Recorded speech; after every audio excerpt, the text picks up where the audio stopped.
Happy Easter Sunday po sa lahat ng mga manonood. Let us celebrate the resurrection of Jesus Christ at ating tunghayan ang ganda na itinatago ng Lower Antipolo Rizal dito lang sa Pagray Hills.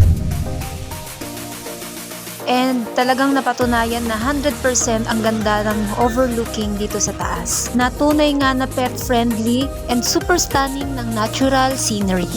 So visit now at Cafe Florentine and enjoy with your moments with your family and friends. And most importantly, we are celebrating the resurrection of Jesus and wiping our sins.